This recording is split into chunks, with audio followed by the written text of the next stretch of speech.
모든 종교의 마당에는 그들의 공동체를 이끌어가는 전임 사역자들이 존재합니다. 불교에서는 승려, 스님이라고 부르죠. 이슬람에서는 이맘이라고 부릅니다. 유태교에서는 랍비, 가톨릭에서는 사제 혹은 신부라고 부릅니다. 개신교에서는 일반적으로 그런 영적 지도자들을 목사라고 칭합니다. 그런데 과연 목사의 존재는 성경적으로 필요하고 타당한 존재일까요? 성경을 읽어보면 의외로 목사라는 단어가 별로 나오질 않아요. 사실 딱 한 번 나옵니다. 목사, 패스터라는 표현이 성경에 꼭 한 번밖에 등장하지 않아요. 에베소서 4장 11절입니다. 같이 한번 읽어보겠습니다. 시작. 그가 어떤 사람은 사도로, 어떤 사람은 선지자로, 어떤 사람은 복음 전하는 자로, 어떤 사람은 목사와 교사로 삼으셨으니. 여기 목사라는 단어가 나오죠. 이 문맥의 말씀은 부활하신 예수님께서 교회 안에 영적 은사를 통해 영적 지도자들을 세우셨는데 그들은 사도, 선지자, 복음 전도자, 그리고 그 다음에 목사와 교사, 이렇게 기록이 되어 있습니다. 따라서 초대교회에서는 목사가 유일한 지도자가 아니라 여러 유형의 지도자들 가운데 하나였을 따름입니다.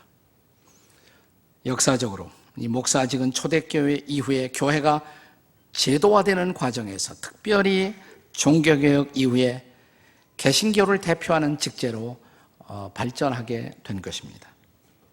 그렇다면 구약에서는 이런 영적 지도자들을 무엇이라고 불렀을까요? 아마도 가장 대표적인 것이 구약에서는 선지자와 제사장이었을 것입니다. 근데 선지자들은 사실은 교회 안에서보다도 교회 바깥에, 종교 바깥에서 활동을 많이 하고 한 나라와 사회를 향해 부패하고 방황할 때 그런 예언자적 외침을 토했던 것입니다. 그러니까 종교 안에를 대표하는 지도자는 구약에서는 제사장이었습니다. 프리스트라고 하죠. 제사장. 그런데 좀 더 광의에서, 넓은 의미에서 이런 제사장을 내는, 산출하는 구약시대의 한 족속이 존재했습니다. 그것이 바로 레위 족속이었습니다. 레위족. 청바지에도 레위라고 써 있습니다만은 리바이, 레위족. 네. 광의에서, 넓은 의미에서 레위족은 제사장을 포함하고 협의에서는 제사장들을 제외하고 성막 혹은 성전 사역을 전적으로 감당하는 모든 사람들, 성전에서 노래하는 사람이라든지 혹은 성전의 여러 살림살이들을 돌보는 사람들을 다 이 레위 족속 안에서 뽑았던 것입니다. 그런데 오늘 본문에 보면 에스라가 일단의 이스라엘 백성들을 거느리고 시온의 땅으로 돌아오는 과정에서 그 백성들을 잠시 아화와라는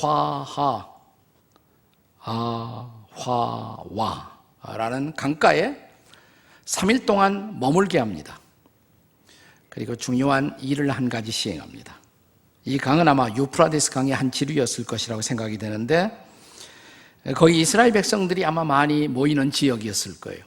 왜 모였느냐? 그 강가에 3일간 출발하기 전에 시온을 향한 대행진을 시작하기 전에 머물게 한 이유, 오늘 본문 15절에 기록되어 있습니다. 우리 15절 말씀을 다 함께 같이 읽겠습니다. 시작. 내가 무리를 아와 흐르는 강가에 모으고 거기서 3일 동안 장막에 머물며 백성과 제사장들을 살핀즉 그 중에 레위 자손이 한 사람도 없는지라. 그 레위 자손이 없었다는 거예요. 자, 레위 자손의 부재를 발견하고 이 문제를 해결한 것입니다. 이어지는 17절 하반부에 보면 결론이 나와요. 어떻게 되느냐? 거기 4월 동안 머물면서 그들이 한 일이 뭐냐? 17절 하반부에 보면 우리 하나님의 성전을 위하여 섬길 자를 데리고 오라. 데리고 왔어요. 레위 족속 중에서. 자, 그들이 와야만, 그들이 함께 가야만 그들은 시온의 땅으로 갈 수가 있었던 것입니다. 그래야 시온의 땅에서 앞으로 하나님의 성전을 일으키는 거룩한 회복의 사역을 감당할 수가 있었던 것입니다. 그렇다면 오늘을 사는 이 시대에도 동일하게 레위족과 같은 이런 존재들을 필요로 하는 것일까요? 다시 말하면 이 시대에 소위 전임 사역자관은 무엇이어야 하겠습니까? 오늘 우리는 이런 독특한 질문을 함께 본문을 통해 다루어보고자 하는 것입니다. 다시 말하면 오늘 우리 시대에는 두 가지의 극단적인 소위 사제관 혹은 영적 지도자관이 존재하고 있음을 볼 수가 있습니다. 이 두 개의 대조적인 사제관은 무엇일까요? 첫째를 저는 사제 절대주의 이렇게 부르고 싶어요. 사제 절대주의. 지금 본문에서 에스라가 레위 족속이 없이는 우리는 시온의 땅으로 갈 수가 없다. 왜 그래요? 그들이 없이는 하나님을 향한 제사나 예배가 불가능했기 때문입니다. 그러니까 그들의 존재, 제사장을 포함한 레위족의 존재, 그들은 하나님과 당시에 하나님의 백성 사이를 연결하는 일종의 중보자와 같은 역할을 감당했던 것입니다. 따라서 제사장은 절대로 필요한 중보자, 하나님과 인간 사이의 중보자였던 것입니다. 그들이 없이 누구도 하나님 앞에 나아갈 수가 없었던 것입니다. 네, 질문은 이것이에요. 문제는 지금도 그럴까요? 지금도 그럴 것인가? 대답은 아닙니다. 아니지요. 신약시대 하나님의 아들이신 예수님이 이 땅에 오셨을 때 성경은 증언하기를 그는 마지막 제사장으로, 대제사장으로 오셨다는 것입니다. 그리고 자기의 몸을 십자가에서 드리는 제사를 통해서 인간과 하나님 사이의 길이 되어 주셨다는 것이에요. 예수님이 유일한 길, 유일한 중보자가 되어 오셨다는 것입니다. 자, 이 사건을 증언하는 히브리서 10장 11절과 12절의 말씀을 함께 보도록 하겠습니다. 같이 읽습니다. 다 같이 시작. 제사장마다 매일 서서 섬기며 자주 같은 제사를 드리되 이 제사는 언제나 죄를 없게 하지 못하거니와 12절에요. 오직 그리스도는 죄를 위하여 한 영원한 제사를 드리시고 하나님 우편에 앉으사. 자, 11절에 제사장들, 구약의 제사장들은 매일 서서 제사를 드리지만, 같은 제사를 드리지만 그것으로 죄 문제는 완벽하게 해결될 수 없었어요. 일시적인 죄를 커버링하는, 덮는 역할을 했을 따름입니다. 그래서 어떤 일을 하셨느냐? 12절, 그리스도가 오셨다 이 말이에요. 그래서 그리스도가 오셨다. 그는 마지막 제사장으로 오셔서 마지막 제단인 십자가에서 자신의 거룩한 몸을 드림으로 이제 그리스도를 믿는 자들은 누구든지 죄 사함을 받고 하나님 앞에 나올 수 있는 놀라운 길이 열렸다는 것입니다. 이것이 복음이에요. 이것이 바로 굿뉴스인 것입니다. 자, 이제 이어지는 히브리서 10장 19절의 말씀을 함께 같이 보겠습니다. 다 같이 시작. 그러므로 형제들아, 우리가 예수의 피를 힘입어 성소에 들어갈 담력을 얻었나니. 성소는 하나님이 계신 곳입니다. 구약의 성소, 지성소, 아무나 함부로 나올 수가 없었어요. 너무 거룩한 곳이어서 그 하나님 앞에 서면 죽을 수밖에 없었습니다. 제사장이 속죄의 제사를 드리고 피를 뿌리고 나가서 백성들을 대표해서 하나님을 만났던 것입니다. 근데 이제 예수님의 십자가 사건 이후에 예수의 피를 힘입어 우리 모두가 이제 하나님이 계신 그곳에 나아갈 담력을 얻었다. 담력을 얻었다. 누구든지 하나님 앞에 감히 나올 수 있게 되었다는 것입니다. 여러분, 이 진리, 바로 이 놀라운 진리가 종교개혁의 레포메이션의 도화선이 되었다는 것을 아세요? 루터가 발견한 진리가 바로 그거예요. 종교개혁이 발견한 여러 가지 진리가 있지만 가장 중요한 종교개혁이 발견한 진리의 강조점을 가리켜서 우리는 만인 제사장직 혹은 전 신자의 제사장직 이렇게 부릅니다. 영어로 priesthood of all believers. 모든 신자가 다 제사장이다 이제는. 왜? 예수님을 통해서 우리가 다 하나님 앞에 직접 나갈 수가 있게 되었기 때문에. 구약시대처럼 이제 특별한 사람만 제사장이 아니라 이 신약시대에 와서는 예수 믿는 사람이 다 제사장이다. 이 말을 달리 말하면 다 사제다. 여러분, 제사장이란 말을 영어로는 priest예요. priest. 근데 이 priest라는 단어가 제사장으로 번역할 수도 있지만 사제라고 번역할 수도 있는 것이에요. 사제. 여러분, 가톨릭에서는 누구를 사제라고 그럽니까? 신부님을 사제라고 그래요. 그게 priest예요. 그게 제사장 사제. 그러면 신약적 진리에 의하면 우리 모든 사람이 다 priest, 제사장이니까 여러분과 저도 뭐예요? 사제라는 거예요. 이 충격적 진리 앞에 오늘 서보십시오. 옆에 사람을 향해서 이렇게 한번 불러보세요. 사제님. 충격이 아닌가요? 바꿔서 불러볼까요? 옆에 있는 분에게 신부님. 종교개혁의 진리가 그거예요. 우리가 다 사제다 말이에요. 우리가 다 제사장이다. 이제 우리가 예수님을 통해서 직접 하나님 앞에 나올 수가 있게 되었다는 것입니다. 그리스도 한 분만이 중보자이시고 예수님을 통해서 모든 신자가 직접적으로 하나님 앞에 나올 수가 있게 되었다는 것입니다. 저는 바로 이 중요한 진리의 발견과 함께 소위 4대 절대주의는 무너진 것이라고 믿습니다. 더 이상 중보자로서의 사제의 존재는 필요하지 않은 것이에요. 필요하다면 우리가 다 사제인 것입니다. 자, 그렇다면 이제 또 하나 중요한 질문이 생겨요. 그렇다면 뭐 사제 필요한가? 영적 지도자가 과연 필요할 것인가? 사실 종교 개혁이 일어나서 이런 놀라운 만인 제사장직이 발견되고 선포되고 그것 때문에 개신교가 태어나는데 그것 때문에 그럼에도 불구하고 오늘날 개신교 지도자들 가운데서는 자기가 사제처럼 행동하는 사람들이 없지 않아 있습니다. 자기가 중보자인 것처럼 교회 안에서 절대적 권력을 행사하고 어떤 목사님은 아예 자기가 제사장이니까 11조는 다 나한테 바치라고 혼자 다 잡수시는 분도 있다고 그래요. 시대착오예요. 이게 바로 시대착오인 것입니다. 구약에 살고 있는 것이에요. 이런 착각을 하고 이런 교주형의 독재적 리더십을 추종하는 사람들도 우리 시대에 없지 않아 있습니다. 이들이 바로 저는 교회를 어둡게 만드는 사람들이라고 생각을 해요.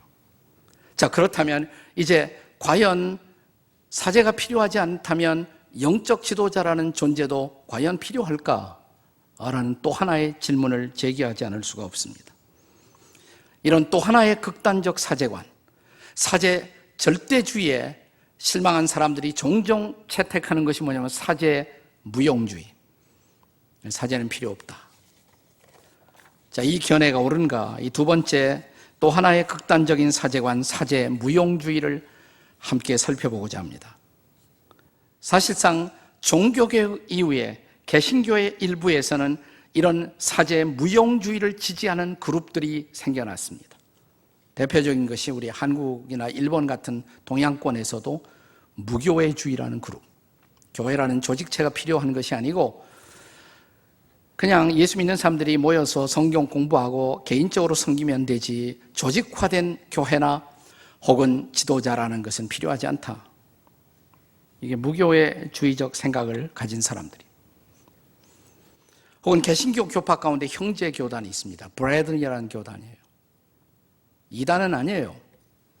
그러나 우리 모든 사람이 다 형제들이기 때문에 특별한 영적 지도자는 필요하지 않다. 우리 침례교와 비슷한 극단적인 그룹 가운데 아나베프티스트라는 그룹이 있습니다. 메노나이트라고 불리워지기도 합니다. 이분들은 나름대로 평신도 지도력을 극대화하는 아주 작은 이상적 소규모의 공동체를 발전시켰음에도 불구하고 이들이 가진 공통점이 하나 있어요. 그것은 뭐냐면 전임 사역자 제도를 인정하지 않는다는 것입니다. 자, 구약적인 제사장 제도, 사제 제도가 십자가 사건 이후에 폐기되었다는 것은 사실이지만 그럼에도 불구하고 영적 지도자가 필요하지 않다는 말도 성경적인가? 우리 이 중요한 질문을 함께 같이 다루어 볼 필요가 저는 있다고 생각합니다. 우리가 이제 신약에 들어와서 사도행전 6장을 읽어보면 초대교회 예루살렘 교회 안에 문제가 생겨요. 구제하다가 교회가 두 그룹으로 나누어지고 문제가 생겼을 때 그 문제를 해결하는 과정에 있어서 그들은 이런 결론 앞에 도달합니다. 자, 우리 사도들은 당시 초대교회를 대표하는 지도자들이던 사도들은 기도와 말씀만 전무하고 이런 구제 문제를 전적으로 담당할 수 있는 성령과 지혜가 충만한 7사람을 뽑자. 성경학자들은 그것이 바로 집사직의 기원이다 이렇게 생각합니다. 그 사도들의 존재를 생각해 보세요. 그때 거기에 있었던 사도들, 말씀과 기도를 전무하고 있었던 사람들. 신약시대가 되었음에도 불구하고 말씀과 기도라는 영적 사역에 전무하는 지도자군이 존재했다. 그것은 여전히 사실이거든요. 그 다음에 이 사도 이후에 또 신약 성경 안에 이제 등장하는 지도자의 명칭 가운데 감독이라는 명칭이 있습니다. 감독. 오늘날 우리는 감독 그러면 목사님들을 감독하는 목사 위에 더 높은 분을 우리는 감독 이렇게 부르는 교파가 있잖아요. 그런데 그것은 성경에 신약 성경에 의하면 그것은 사실이 아닙니다. 감독이 있었어요. 그 감독이 누군가? 교회 안에 있는 모든 영적 지도자들을 다 감독이라고 부르는 것입니다. 당시에는 목사라는 이름은 별로 쓰여지지 않았어요. 그러니까 모든 영적 지도자를 감독이라고 부르게 됩니다. 자, 이제 빌립보서 1장 1절을 읽겠습니다. 같이 읽습니다. 빌립보서 1장 1절 다 같이 읽어요. 시작. 그리스도 예수의 종 바울과 디모데는 그리스도 예수 안에서 빌립보에 사는 모든 성도와 또한 감독들과 집사들에게 편지하노니. 이 빌립보 교회가 큰 교회가 아니에요. 근데 그 안에 뭐가 있었다? 감독들이 있었다. 한 사람이 아니라 복수, 플루럴, 감독들. 이 작은 교회 안에도 감독들이 있었단 말이에요. 그러니까 감독이라는 것은 굉장히 높은 지위에 있는 영적 지도자가 아니라 교회 안에는 모든 지도자를 다 감독이라고 부르는 것입니다.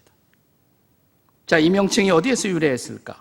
감독이라는 말을 영어로는 비숍이라고 표기하기도 합니다. 그러나 더 좋은 번역이 있어요. overseer라는 단어로 보통 많이 번역이 됩니다. 돌아보는 사람이에요. 감독이 다른 것이 아니라 잘 신앙이 비틀어지지 않도록 성도들을 돌아보는 사람, overseer, 전체적으로 돌아보는 사람. 그래서 교회와 양무리를 살피는 지도자를 가리켜서 단순하게 감독 이렇게 부르는 것입니다. 그런데 감독이나 목자 이런 표현은 본래 예수님에게만 해당되는 표현이었어요. 자, 우리가 베드로전서 2장 25절을 한번 같이 읽어보겠습니다. 다 같이 읽습니다. 시작. 너희가 전에는 양과 같이 길을 잃었더니 이제는 너희 영혼의 목자와 감독 되신 이에게로 돌아왔느니라. 누구를 가리키는 거예요? 예수님. 예수님이 목자고 감독이라는 것이에요. 예수님 이후에 그 예수님의 그 사역을 받아서 양떼들을 잘 돌보는 일을 하는 사람들을 초대교회는 감독이라는 표현을 썼던 것입니다. 근데 또 하나의 명칭이 등장합니다. 우리가 신약 성경을 보면 장로라는 명칭이 등장해요. 장로. 오늘날은 목사님이 있고 또 목사님과 함께 사역하는 평신도 지도자를 장로라고 부르고 있습니다만은 초대교회는 그런 식으로 쓰여진 것이 아닙니다.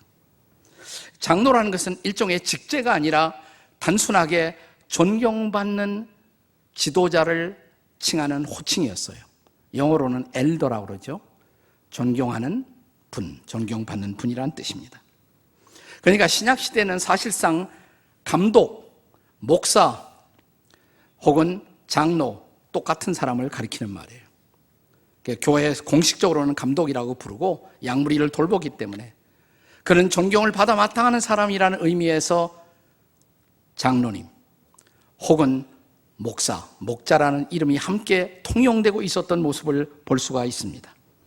이런 명칭들은 비록 우리가 사제 제도는 무너졌지만 영적 지도자의 필요성은 신약 시대에도 여전히 계속되고 있었다는 사실을 우리에게 분명하게 보여주는 사실입니다. 따라서 우리는 사제 무용주의가 영적 지도자 무용론으로 발전되는 것은 결코 성경적이 아니다라는 결론을 내릴 수가 있습니다. 신약 성경은 이런 영적 지도자의 필요성 내지는 영적 지도자에 대한 존중성을 계속적으로 가르칩니다. 자, 예컨대 디모데전서 5장 17절을 보겠습니다. 디모데전서 5장 17절 다 같이 읽습니다. 시작. 잘 다스리는 장로들은 배나 존경할 자로 알되 말씀과 가르침에 수고하는 이들에게는 더욱 그리하라. 그러니까 모든 지도자들을 감독이라고 부르고 혹은 장로라고 불렀단 말이죠. 그런데 자, 모든 지도자를 존경하되 특별히 어떤 사람을 존경하라? 말씀을 가르친 일에 수고하는 사람들을 존중해야 된다. 특별히 신약 성경은 이런 리더십에 대한 존중과 함께 리더십에 대한 비판과 고발을 신중히 할 것을 가르치고 있습니다. 왜 그랬을까요? 리더가 흔들리면 공동체가 흔들릴 수밖에 없잖아요. 자, 디모데전서 5장 17절에 조금 아까 읽었는데 이어지는 말씀, 바로 이어지는 19절의 말씀을 보겠습니다. 다 같이 읽습니다. 시작. 장로에 대한 고발은 두세 증인이 없으면 받지 말라. 지도자에 대한 고발은 한 사람이 그냥 지나가는 말처럼 던지는 것 같고 뭐 지도자를 교체한다든지 그러면 안 된다 이 말이죠. 신중하게 하라면. 지도자가 세워진다는 것은 바로 공동체가 굳게 세워짐을 뜻했기 때문입니다. 그런 의미에서 사랑하는 여러분, 오늘날에도 여전히 이 말씀 사역에 헌신하는 영적 지도자들의 존재 혹은 전임 사역자의 존재는 여전히 소중한 것입니다. 한 공동체가 이런 리더십에 대한 존중성과 존경을 포기할 때 그 공동체의 미래는 암담할 수밖에 없죠. 우리는 이런 가르침의 피다 안에서 구약 성경도 읽을 필요가 있습니다. 자, 오늘 본문으로 돌아가서 이제 에스라가 시온의 땅으로 돌아오면서 이제 레위족을 데리고 함께 돌아옵니다. 성전 기구들을 운반하고 장차 시온 땅에 돌아가 성전을 일으킬 레위족의 존재는 에스라에게 너무나 필요한 존재였던 것입니다. 그래서 본문 17절에서 그는 이제 사흘 동안 행진을 중진시키고 사람들을 모아놓고 외쳤던 것입니다. 우리 하나님의 성전을 위하여 섬길 자를 데리고 오라. 데리고 오라. 레위 족속 중에서 데리고 오라. 레위 족속이라고 해서 아무나 다 이러한 성전에서 섬기는 지도자들이 다 된 것은 아닙니다. 오늘 18절에 보면 에스라가 어떤 레위인을 부르고 있는가를 우리는 볼 수가 있습니다. 자, 18절 우리 함께 같이 읽겠습니다. 18절 다 같이 시작. 우리 하나님의 선한 도우심을 입고 그들이 이스라엘의 손자 레위의 아들 말리의 자손 중에서 한 명철한 사람을 데려오고, 오늘 본문에 반복되는 중요한 단어가 명철한 사람이에요. 명철한 사람을 보내어 명철한 사람을 데려오라고. 아마 본문에서는 그 다음에 언급된 세레바와 같은 사람이 바로 그런 사람이었을 것입니다. 명철한 사람. 영어 성경에는 이것이 astute라는 단어가 쓰여져요. 이것은 그냥 지혜롭다 이런 의미가 아니라 좀 더 통찰력이 있는 사람. 보다 쉬운 평범한 번역에서는 이 단어를 man of understanding, 잘 판단하는 사람, 뭔가를 투철하게 잘 이해할 수 있는 사람.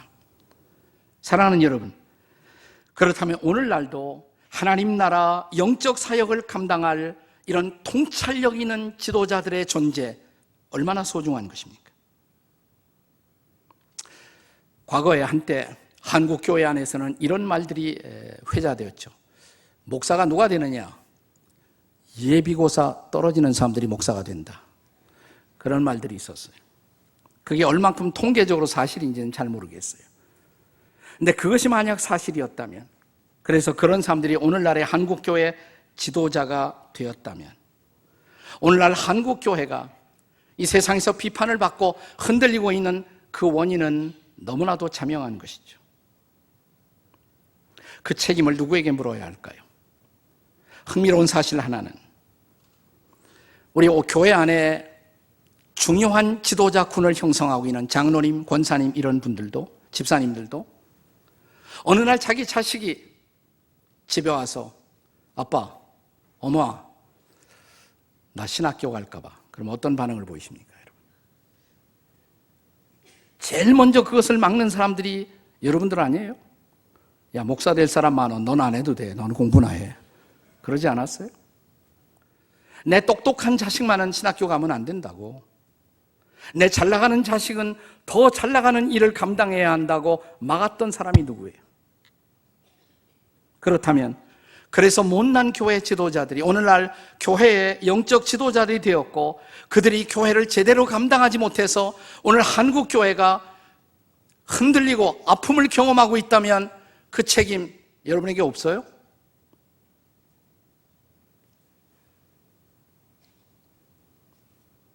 자, 나는 오늘 매우 중요한 도전과 질문을 여러분에게 던지려고 합니다.